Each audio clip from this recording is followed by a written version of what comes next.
All right, so we're diving into some physics today. Sounds good to me. Yeah, you guys sent in a ton of notes and equations about sound waves. Oh, wow. And honestly, they're pretty fascinating, so Yeah. we're going to try to unpack it all for you, find the coolest parts. I like it. Yeah, like how do sound waves actually, work, and how do we hear them? And Yeah. even like, what can we do with sound? Exactly. Yeah, it's something we experience all the time. All the time. But most people don't ever, stop and think about the physics of it. Right, it's just there. Yeah.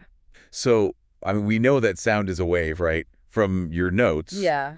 But it's not like a water wave? No. Sound waves are mechanical, which means they need, a medium, Okay. something to travel through. Okay. So, air or water. Got it. And they're longitudinal, right? They're not going up and down. They're pushing, back and forth. Oh, interesting. Yeah, in the same direction the wave's traveling. Just like a pulse of energy kind of... Exactly. Moving through the air. Think of those little dominoes. Oh, yeah. You knock over the first one, and it goes down a line. yeah, and the energy keeps going. Right. So the vibrating source, say a speaker cone, Okay. it creates these compressions and rarefactions, right? Hmm? Those are the high and low pressure areas, Yes. and that's what travels outwards. Okay, so that's how the wave travels. But then how do we actually hear it? Well, it's your eardrum Okay. that's picking up those pressure changes. Oh, wow.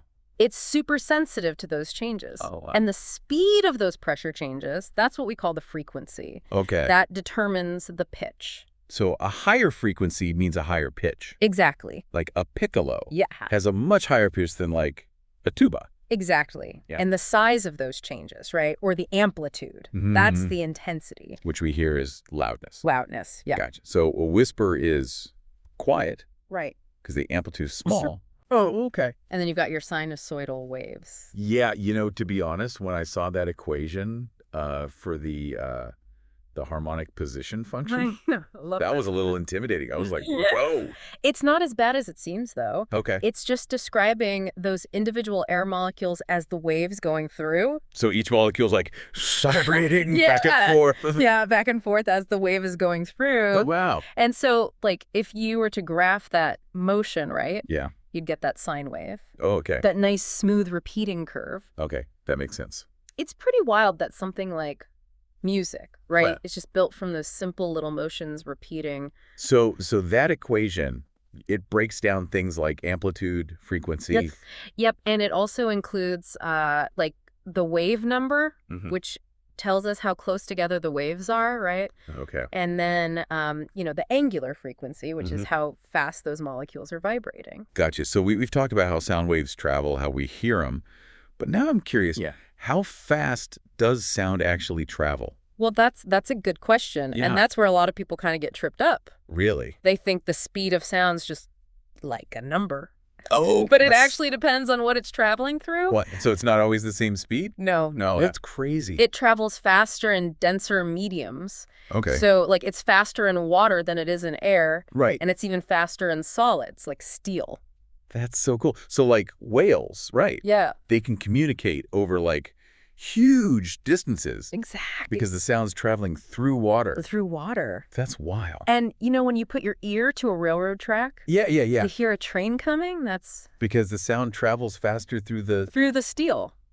That's so cool. Yeah. So the speed of sound really comes down to It's how fast those compressions and rarefactions can travel through that material. right. So denser materials Yeah. would have faster speeds. Exactly. And there's even equations for this, right? Oh, right there? That can help us calculate it Oh, wow. based on the bulk modulus of the material, Right. which basically is measuring its resistance to being squeezed. So steel would have a higher bulk modulus than air. Exactly. Okay. That's why it travels faster. Oh, wow. Those equations, they might look kind of scary, Yeah. but they're really just tools to help us, Understand it. figure out what's going on Yeah. in all these different situations. That's pretty cool. So we've been talking about sound traveling in a straight line through one thing, Right. but what happens when it hits something? Oh, yeah. Or when sound waves run into each other? Okay. That's where things get really interesting. I bet. Well, my notes mentioned echoes. Yeah. Like sound waves bouncing off surfaces. Exactly. But what about when, two waves collide? So just like waves in water, right? Okay. Sound waves can interfere with each other. What does that mean? So, like, imagine two waves meet. Okay. And their crests, the high points, they line up. Okay. They actually reinforce each other. Oh, wow. And you get a louder sound. So you're like adding the waves together. Yeah. It's called constructive interference. Constructive, okay. But then, on the other hand, you could have a crest hitting a trough, like the low point, and then they cancel each other out. What? Really? Yeah. So the sound can just, like, disappear. It can get quieter, or even silent. That's crazy. That's destructive interference. Okay. And we actually use this, For what? like noise-canceling headphones. Oh, yeah. They have a little microphone, right? Yeah. Picks up the noise around you. Uh-huh. And then it creates a sound wave. Okay. That's perfectly out of phase. So it's like anti-sound? Kind of, yeah. Oh, that's so cool. So it cancels out the noise. Oh, so you get that quiet. Exactly. So it's like having a little sound engineer in your headphones. Yeah. And speaking of sound engineers, right? They got to think about this stuff all the time. Oh, I bet. Like designing a concert hall, the shape of the room matters. Yep. The materials, everything. Right, because the sound waves are bouncing all over the place. Oh, yeah. I've heard about, like, dead spots. Oh, yeah. In concert halls. Yeah, those happen because of destructive interference. Oh, really? Certain frequencies just get canceled out because of how the sound's reflecting off the walls. So it's all about managing those reflections? Exactly. Okay. You want those waves to, like, work together. Right, not cancel each other out. Exactly. Now, another cool thing is beats. Beats, okay. So imagine two tuning forks. Okay. One's tuned to 440 hertz. The other's 442. Okay. You hit them both, yeah, you'll hear a sound at the average frequency. Okay, that makes sense. 441 hertz, right? Right. But you also hear this, like, pulsing? Oh, a pulsing. Yeah, a variation in the loudness. Okay. Like a wah-wah. Oh, like the sound's getting louder and quieter. Exactly. And that's the beat. Oh, okay. And the speed of that, the beat frequency. Yeah. That's the difference between those two original frequencies. So in this case, 2 hertz. 2 hertz, yeah. Okay, so it's happening because those two frequencies are, like... They're interfering. Interfering, yeah. Creating that pulsing. Okay, that's really cool. And musicians actually use this to tune their instrument. Oh, how does that work? If two instruments are out of tune, right, you hear those beats, but as they get closer to being in tune, the beats slow down. Oh, interesting. And then when they're perfectly in tune, they disappear. No more beats. So your ear's like, no tuner. Yeah. It's pretty cool, right? Now let's talk about something else. Okay. That affects how we hear things. Okay. The Doppler effect. Oh, the Doppler effect. Yeah, I remember that. Yeah. Something about, like, the pitch changing when something's moving. Exactly. Like an ambulance siren. Perfect example. Yeah. The pitch goes up as it gets closer and then down as it goes away. And it's all about the motion between the source and the listener. So it's not that the sound itself is changing. Right. It's how we hear it. Exactly. Think about it, right? Yeah. As that sound source moves towards you, each wave is coming from a little bit closer than the one before it. Right. So the waves get compressed. Oh, interesting. The wavelength gets shorter, frequency goes up. And higher frequency means higher pitch. Exactly. So it sounds higher as it's approaching. Okay. And then as it moves away, opposite happens. The waves get stretched out. Yeah. Lower frequency, lower pitch. So the Doppler effect is like how motion changes our perception. Yeah. Even though the sound itself isn't changing. Exactly. And this isn't just for sound waves. Oh, really? This applies to all kinds of waves. Light waves, too. So it has, like, applications beyond sound? Oh, yeah. What kind of application? Well, like, astronomers use it. For what? To study how stars are moving. How do they do that? So they look at the light, right? Yeah. Coming from distant stars, and they can see tiny shifts. In the light? Yeah, in the frequency. Oh, wow. And those shifts, they call them red shifts or blue shifts. Okay. They tell us if the star is moving towards us or away. And how fast? And how fast, yeah. So we can kind of see the motion of the universe. It's amazing, right? That's crazy. This Doppler effect is, like, really powerful. It is a simple idea. Yeah. But it has huge implications. I'm starting to see that sound is so much more than just what we hear. Yeah. It's like a window into physics. Exactly. And all this, like, information and energy that waves can carry. And that's just the beginning. Wow. I'm ready for more.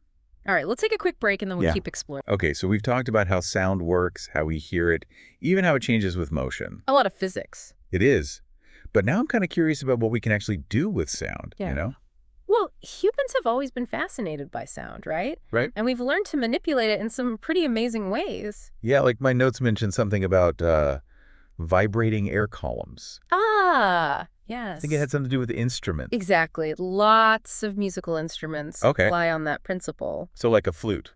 A flute, perfect example. Okay. You blow into it. Yeah. You're setting the air inside vibrating. Right. And it forms like a column of vibrating air. Okay. And the length of that column determines what frequencies will resonate. So like those standing waves we talked about. Exactly. They're trapped inside the instrument. Oh, that's cool. Bouncing back and forth. So then how do you play different notes? Well, you see those holes along the flute. Yeah. By opening and closing them. You're changing the effective length of that air column. So you're changing which frequencies resonate. Exactly. And that changes the note. That's so cool. So it's like physics and music combined. It really is. And this is true for all kinds of wind instruments. Oh, like clarinets and oboes? Yeah, trumpets, trombones. Huh.